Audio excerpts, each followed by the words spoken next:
Подписчикам привет! Сегодня фильм «Грейс и Джо. История любви». 2018 год. Автор сценария и режиссер Дэвид Л. Кеннингхэм. В ролях Мэтт Дилан, Райан Поттер, Оливия Ричи. Бюджет я не нашла. Сборы 90 927 долларов. Сюжет. 1920 год. Гавайи. Врач приехал лечить людей. Под ногами путался мальчик-полукровка лет 8-10. Врач его приютил, добивался усыновления. Ему все время отказывали. Вырастил, обучил врачебным премудростям. Выросший Джо влюбляется в Грейс, дочь богатого плантатора. Родители Грейс против бедняка.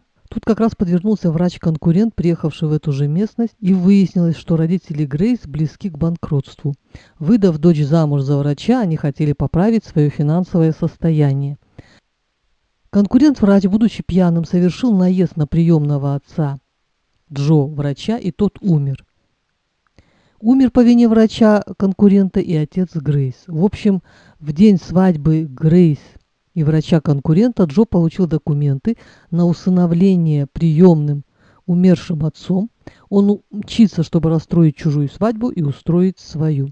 В общем, сюжет так себе. Конфликт богатых и бедных, красивая природа и симпатичный мальчик-полукровка. Потом красивый молодой человек. Я почитала биографию Райана Поттера. Родился 12 сентября 1995 года в Портленде, штат Орегон. Его мать Джордана по национальности еврейка, отец японец.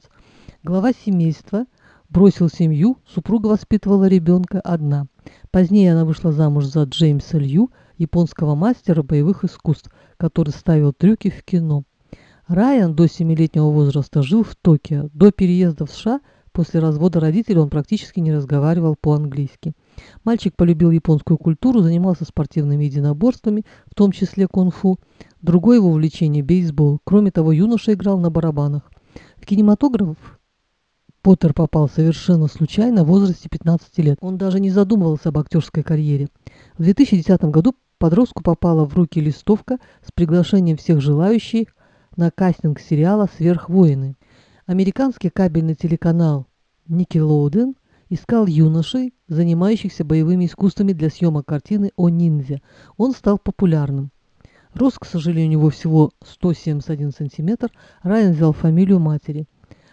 Ну, что хотелось бы поговорить о предрассудках. Конечно, 1920 не 2023, но белые колонизаторы, которые внедряли христианство, проповедовали, наверное, любовь к ближнему своему, могли бы быть добрее к мальчику-сироте, который внешне был очень приятным молодым человеком, да и наверняка бы стал отличным врачом. А профессия врача во все времена предполагает хороший заработок, но во всяком случае на кусок хлеба с маслом всегда заработаешь. Потом уничижительное отношение к полукровкам. Почему? Это ж потомки белых колонизаторов и коренного населения. Как правило, полукровки симпатичные и неглупые люди. Хотела бы я быть полукровкой. Богатые кичатся своим богатством, а сами в шаге от банкротства и готовы продать свою молоденькую дочь за старого безобразного врача-алкаша. И им в голову не приходит, как они смешны в своем желании пыжиться и изображать респектабельность. У меня были родственники, их сын дружил с девочкой-полукровкой, у которой не было отца.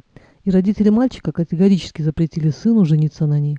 Он потом женился на чистопородной, так и просится сказать, лошади. Счастлив он или нет, не знаю. На сегодня все. Всем пока. Подписываемся на канал.